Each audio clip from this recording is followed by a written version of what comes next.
Sa mga kakwentong takipsilim naming mahilig makinig sa mga narrations, huwag niyo pong kalimutan ha, bumisita kayo sa isa pa naming channel na Sityo Bangungot. Puro narrations na ang ilalagay namin doon para po ito sa inyo sa mga gustong makinig ng mga kwentong pampaantok. Ito na ang pampatulog nyo tuwing 8 p.m. ng gabi. MWF lang muna sa ngayon. Huwag niyo pong kalimutan. Sityo Bangungot. May magpapalipad na sa atin papuntang Saudi. Mag-iingat ka sa Saudi ah. Hindi madali ang pangarap ninyong dalawa. Patahimikin mo na ako. Pangarap naming maging DH.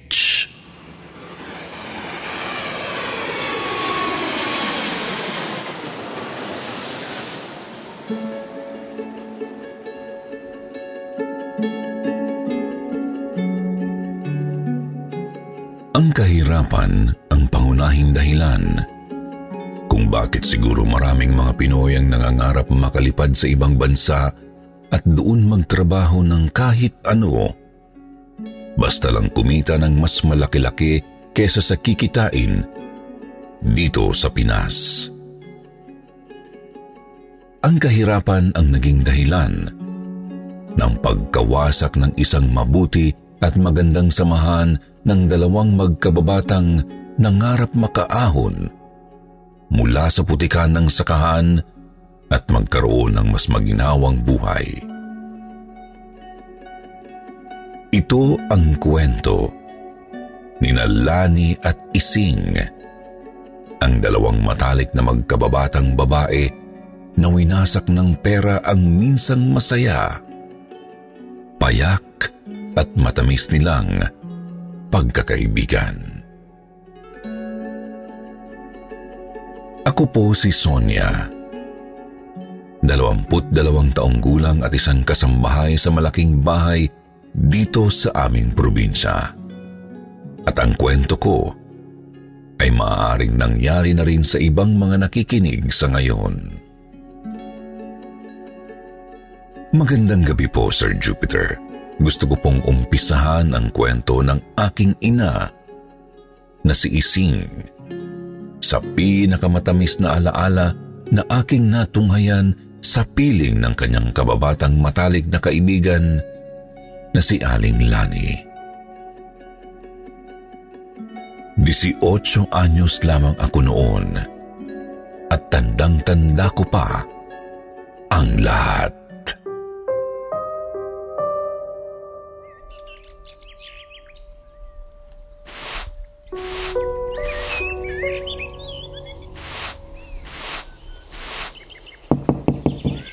Sonia! Sonia! Nandiyan ba nanay mo? Aling Ising, kayo po pala. Bakit bihis na bihis kayo? Saan ang lakad nyo? Sa Maynila. May nakilala akong manager ng isang agency doon ng isang buwan. Si Mrs. Batista. Recruiter siya. Nagpapalipad siya ng mga gustong mag-DH sa Saudi. Talaga po? Oo. Nasa nanay mo? Nandito ako, Lani. Saan ka nang galing at ganyan ang itsura mo, Ising? Galing akong palengke. Ibinagsak ko yung mga kamoting inani ko kahapon. Saan ang lakad mo at mukhang aatan ka ng binyagan? Ay, naku, Ising.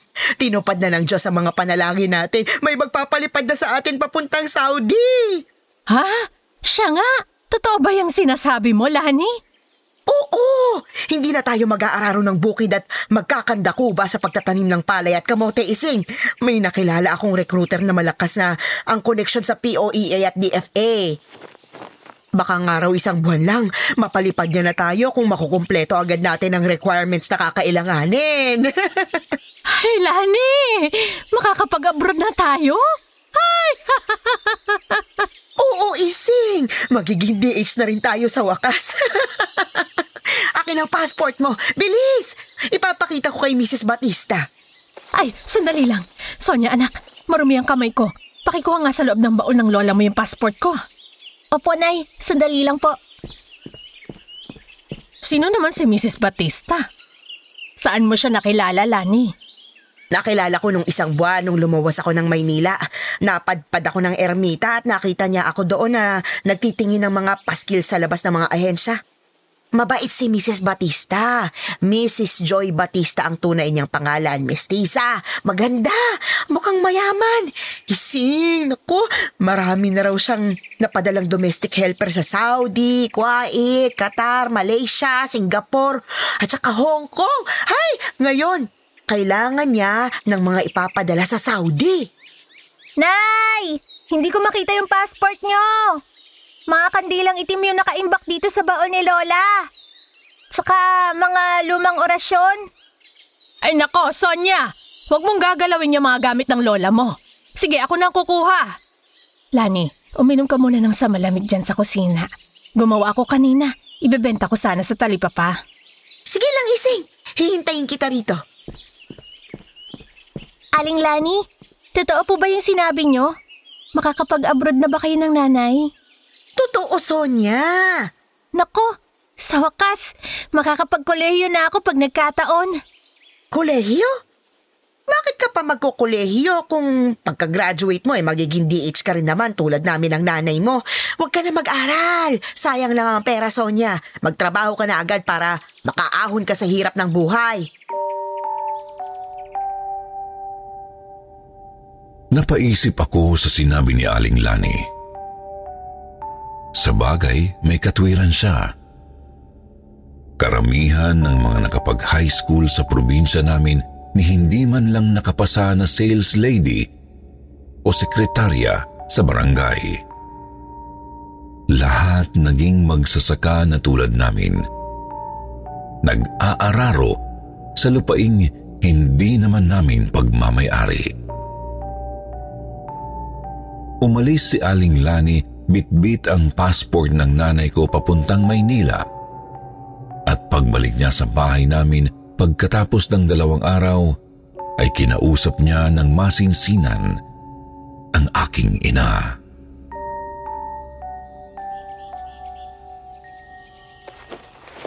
Ising, kailangan natin magbayad ng placement fee.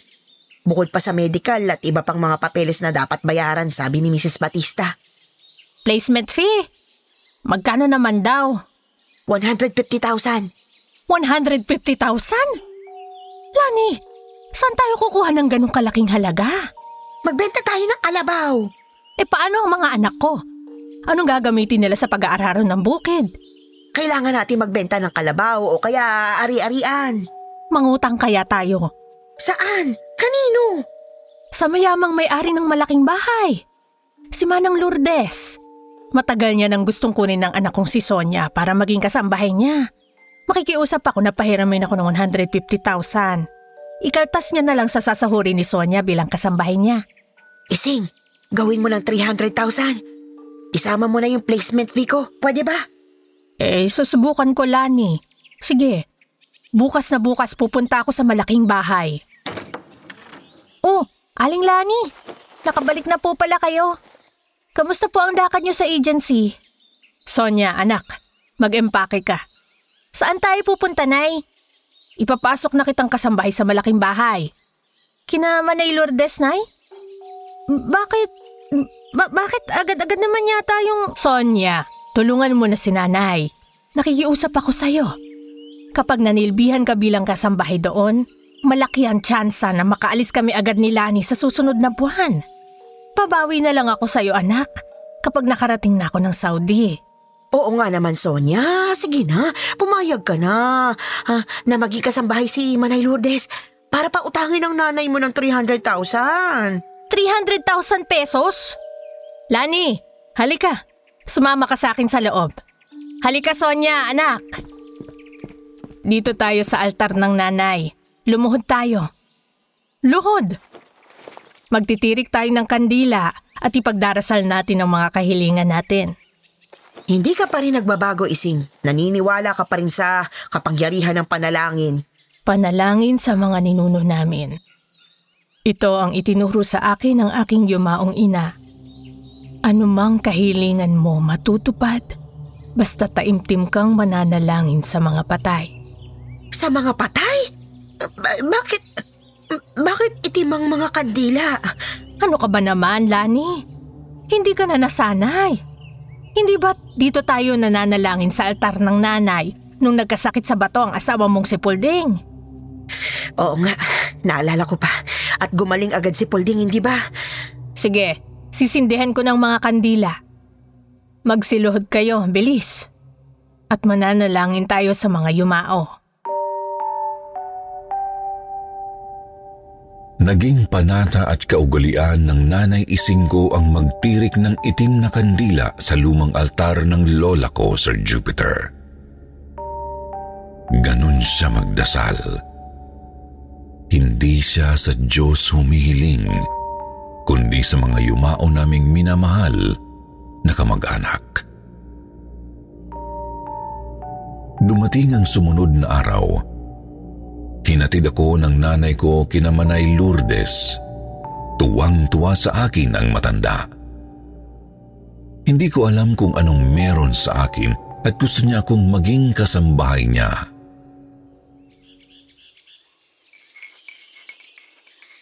$300,000? Kapalit ng pagiging kasambahay ni Sonia? Opo, Manay Lourdes. Kailangan ko po talaga ng pera para sa placement fee papuntang Saudi. Napakalaki naman ang $300,000 para maging DH sa Saudi. Nung kapanahunan ko, $70,000 lang ang binayaran ko, kasama ng pamasahe at visa. Nakalipad naman ako at naging DH sa Kuwait. Matagal na po kasi yung panahon nyo, Manay Lourdes. Hindi ba't 1985 pa kayo nakalipad ng Kuwait? Taong 1999 na po ngayon eh. Iba na ang presyo ng mga requirements, sabi ng recruiter na kausap ko. Lani, ikaw, saan ka kukuha ng $300,000 mo? Hati na po kami ni Ising sa $300,000. Tig 150K po kami kada isa. Sige, pauutangin ko kayo ng $300,000, walang problema. Pero hindi makakaalis si Sonia sa poder ko hanggat hindi kayo bayad sa akin. Nagkakaintindihan ba tayo? Nay, paano kung hindi kayo makabayad ng utang kay Manay Lourdes? Makakabayad ako, anak. Makapag-abroad lang ako, matutubos kita dito. Sonia, huwag kang malungkot. Aalagaan kita. Alam kong swerte kang bata. Buhay pa ang lola mo, yan ang sinasabi niya sa akin. May kakambal ka raw na swerte. Swerte po talaga si Sonia sa buhay ko, Manay Lourdes. Kukunin ko lang ang pera, hintayin niyo ako rito sa veranda. Bago ang lahat, gusto ko kayong balaang magkaibigan, Ising at Lani ha. Hindi madali ang pangarap ninyong dalawa. Hindi lahat ng mga nakakapag-abroad sinuswerte. Nagkataon lang na napunta ako sa mabuting Arabo kaya nakaipon ako at yumaman ng ganito. Maging matatag kayo sa ibang bansa ha. Kumapit kayo sa panalangin na araw-araw. Tibayan ninyo ang loob at maging tapat sa mga amo nyo. Tatandaan po namin yan, Manay Lourdes. Pinautang ng $300,000 ni Manay Lourdes ang aking ina at pinaghatian nila iyon ni Aling Lani. Kapalit ng pagiging kasambahay ko sa malaking bahay. Lumuwas agad ng Maynila si Aling Lani bitbit ang malaking halaga. Ilang araw lang ang nagdaan at may mga papeles na siyang pinapirmahan sa nanay ko, Sir Jupiter. Ikinwento ng nanay ko na hindi niya naintindihan ang mga nakasulat sa napakaraming papel dahil Ingles ang nakasulat dito. Pero para mapabilis ang paglipad niya, pinirmahan niya na agad ang mga dokumento. Nang dumating ang araw ng pag-alis nila papuntang Saudi, ay nagpaalam ako kay Manay Lourdes na ihahatid ko muna ang nanay ko sa airport. Maaga kaming umalis ng probinsya papuntang Naiya, Sir Jupiter. Kasama ni Aling Lani ang 8 niyang anak at asawang si Mang Pulding, samantalang ako lang ang nagbitbit ng malaking maleta ni nanay. Hindi na ginusto pa ng nanay ko na isama ang 3 ko pang nakababatang kapatid.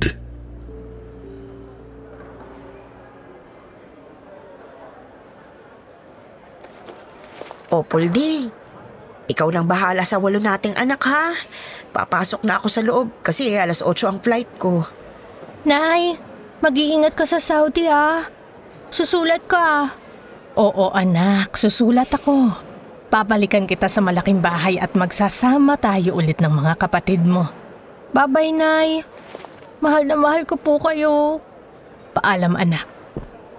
Lani, saan ba ang pila natin sa loob? Magkaiba tayo ng flight eh. Hindi mo ba nakita sa ticket mo? Alas 8 ako, ikaw yata mga 11 a.m. pa. Ganun ba? Hintayin mo na lang ako, Lani, sa airport ng Saudi para sabay tayo makapunta sa mga amo natin. Sige. Halika na, Ising. Naunang lumipad papuntang Saudi si Aling Lani. Mag-aalas 11 na ng umaga. Nakatayo pa rin ako sa labas ng airport. Tinatanaw ang nanay ko habang hindi alam ang gagawin kung paano mag-check-in ng bagahe niya. Sumapit ang alas 12 ng tanghali. Lumabas ng airport si nanay na tulala at namumutla.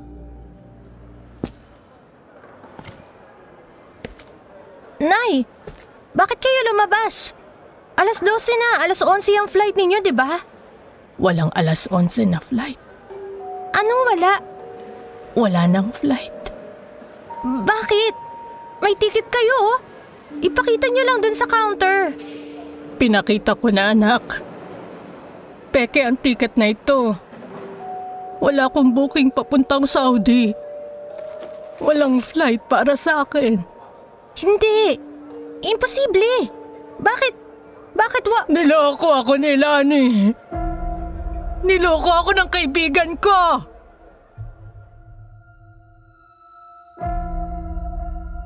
Tumakbo kami ng nanay papuntang ermita para hanapin ang opisina ni Mrs. Joy Batista. Pero nabigo kami. Walang ganong address sa ermita. Walang agency na may ganong address at walang Joy Batista na recruiter sa buong ermita. Luhaan kong niyakap si nanay at niyayang umuwi. Nagpatulong kami kay Manay Lourdes nang makauwi ng araw na yon dahil said na said ang pera naming mag-ina. Wala kaming pamasahe pabalik ng probinsya.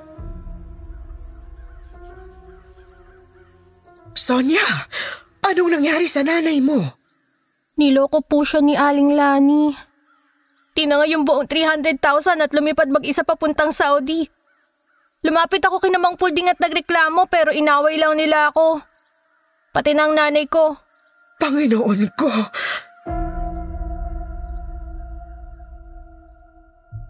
Halos 2 linggo na tulala at hindi kumain ang nanay ko, Sir Jupiter. Pinayagan ako ni Manay Lourdes na alagaan muna ang nanay kong nilamon ng depresyon at pagkalugmok. Hindi na siya lumabas ng bahay kahit kailan. Pinagtawanan kami ng mga kapwa namin magsasaka. Kumalat ang balita sa buong bayan. Ang nakakalungkot, ang nanay ko pa ang lumabas na may kakulangan. Tangaraw ang nanay ko, boba, walang alam, kaya madaling maloko. Ito siguro ang nag-udyok kay nanay kung bakit isang madaling araw, alas 3:00 ay nagtirik siya ng napakaraming itim na kandila sa loob ng lumang kwarto ng lola ko. At doon ay umiyak at humagulgul bago nagsambit ng isang nakakakilabot na, Isinusumpa ko sa ngalan ng aking mga ninuno at mga mahal na yumao Magdurusa ka, Lani. Mamalasin ang buo mong pamilya. Hindi lang ang katawan mo ang malalantayan, kundi pati na rin ang kaluluwa mo. Kamatayan ang naghihintay sa'yo, Lani. Kamatayan! Isinusumpa kita. Isinusumpa kita, Lani!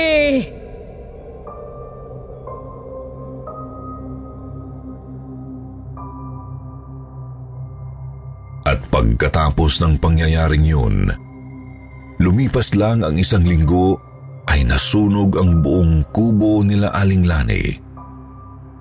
Hindi nila alam kung saan nanggaling ang apoy, sabi ng mga anak niya. Nawalan ng tirahan ang pamilya ni Aling Lani.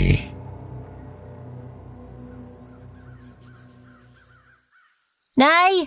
Nakikiusap po si Mang Puding na baka raw pwede silang makituloy muna dito sa bahay natin. Hindi. Hindi tayo tumatanggap ng mga demonyo sa bahay na ito, Sonia.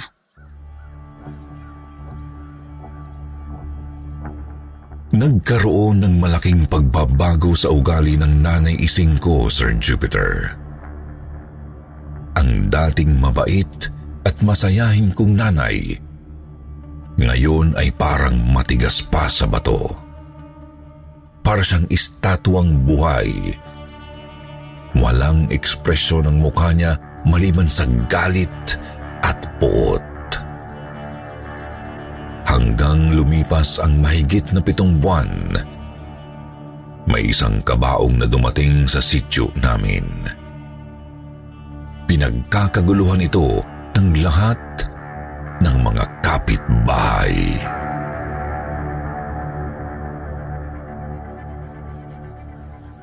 Naku, dumating na pala ang bangkay ni Lani. Napanood ko niyan sa balita eh. Minaltrato raw sa Saudi ng amo niya, ginahasa ng Arabo bago pinagpapalo ng latigo. At nang mamatay na, pinasok raw sa loob ng freezer. 2 buwan ng patay nang matuklasan ng mga pulis doon. Kawawang Lani.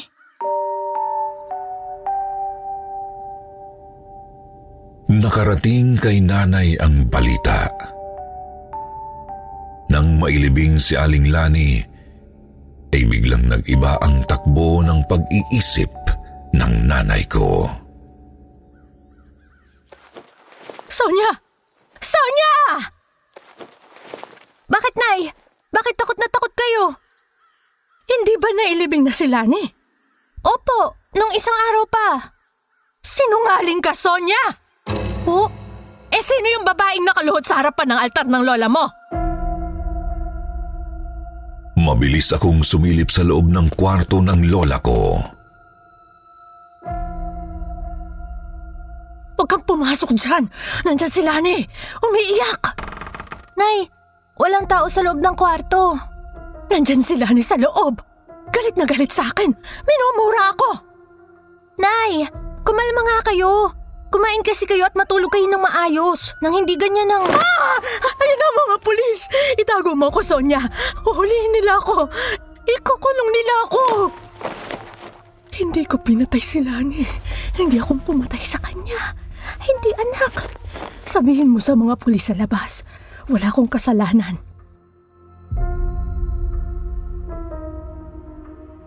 Hindi ko masasabing nabaliw si Nanay, Sir Jupiter. Napraning lang siya. Sinisisi niya ang sarili niya sa ginawa niyang pagsumpa sa matalik niyang kaibigan na pinatay sa Saudi. Hindi ako pinatahimik ng nanay ko, Sir Jupiter. Parati raw nagpapakita sa kanya si Aling Lani. Umiiyak. Maraming latay sa katawan at putlang-putla ang mukha. Nakikita raw niya ito sa tuwing nananalamin siya. Binasag ni nanay ang lahat ng salamin sa bahay, pero hindi pa rin daw tumitigil si Aling Lani sa pagpapakita sa kanya.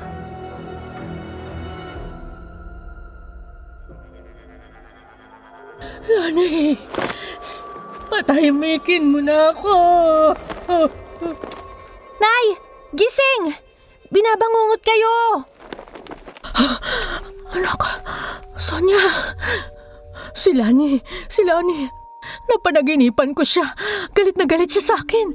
Gusto niya akong lunurin sa lawa. Gusto niya akong patayin. Dahil dito humingi na ako ng tulong kay Manay Lourdes. Dinala ko si Nanay sa malaking bahay 1 linggo at doon ay nakinig kami sa sinasabi ng pari sa Bible study na linggo-linggong ginagawa sa bahay ni Manay Lourdes.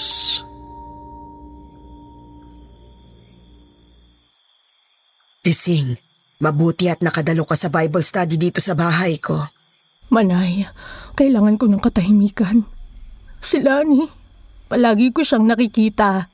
Galit na galit siya sa akin. Halika sa veranda at may sasabihin ako sa iyo. Palihim akong nakinig sa usapan ni Manay Lourdes at Nanay. Binuksan ni Manay Lourdes ang bitbit na Biblia at binasa ang ilang mahiwagang kataga mula dito.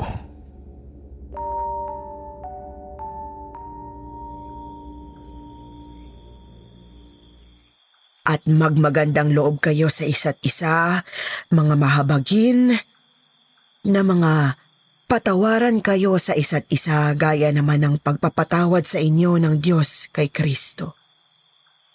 Mga taga-Efeso 4:32. Palayain mo na ang sarili mo sa pot kay Lani. Hindi siya galit sa iyo, Ising. Ang nakikita mong pangitain ay ang sarili mong refleksyon. Matuto kang magpatawad at magpalaya tulad ng pagpapaubaya ko sa utang mo sa akin. Ano po? Hindi ko nasisingilin pa ang 300,000 na inutang mo sa akin. Hindi ko magagawang kunin pa ang salaping naging mitsa ng kamatayan ni Lani. Hindi ang kahirapan ang siyang dapat pumatay sa atin, Ising. Huwag! Huwag tayong pumayag na mamatay na alipin ng salapi o pangarap. Mas mahalaga ang pagpapatawad. Patawarin mo na si Lani dahil naniniwala ako na kailangan niya yon para manahimik na siya sa kabilang buhay. Sonia, iha, makakauwi ka na sa inyo. Kung sakaling nais mong magpatuloy bilang kasambahay ko, nasa iyo na ang huling desisyon. Alagaan mo na lang ang iyong ina.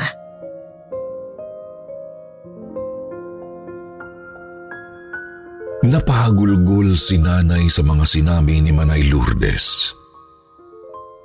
Niyakap ko siya ng mahigpit at niyakap naman kami ng napakabuti kong amo. Nung gabi ring yun ay nanaginip si Nanay, Sir Jupiter. Isang napakagandang panaginip. Ikinwento niya sa akin ang lahat pagkagising niya.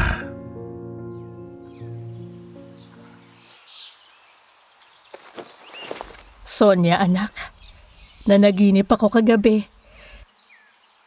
Nakita ko ang sarili ko at si Lani. Mga 12 anyos pa lang kami at nakasuot kami ng bestidang puti. Yung paborito naming bestida kapag nagsisimba kami tuwing linggo. Nakasakay kami sa isang bangka. Isang malaking bangkang papel. Nakaupo kami sa bangka habang naglalayag sa gitna ng bughaw na tubig. Nakatitig si Lani sa akin. Maya-maya pa nagsalita siya. Sorry na, Ising. Hindi ko na uulitin. Nakita ko ang gasgas sa braso ko. Nakuha ko yung gasgas na yon nung naghahabulan kami sa bukid. Sariwa pa ang sugat pero bigla niya akong niyakap. Niyakap ko rin siya. Mahigpit.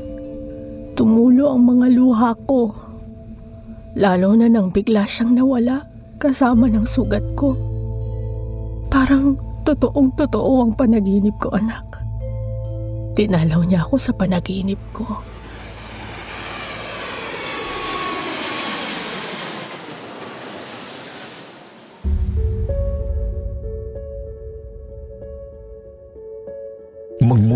Noong araw na yun, natahimik na ang aking ina. Hindi na muli pang nagpakita sa kanya si Aling Lani, lalo na nang tulungan namin ang pamilya niya na maghanap ng maayos na kubo na malilipatan. Naging mapayapa ng muli ang lahat. Nagbalik ako sa malaking bahay at muling pumasok bilang kasambahay. Sa ngayon ay dito na rin sa malaking bahay na mamasukan ang nanay ko bilang mayordoma. Salamat sa mabuting pangangalaga ng mabait naming amo na dating domestic helper, si Manay Lourdes. Nang dahil sa kanya, mas napalapit kami sa salita ng Diyos at naging mas mapagmahal at mabuting mga tao. Hindi niya kami trinato na kasambahay, kundi mga kasama sa buhay. Hanggang dito na lamang po. Salamat sa pagkakataon. Pagpalain nawa tayo ng Diyos Ama sa langit. Paalam.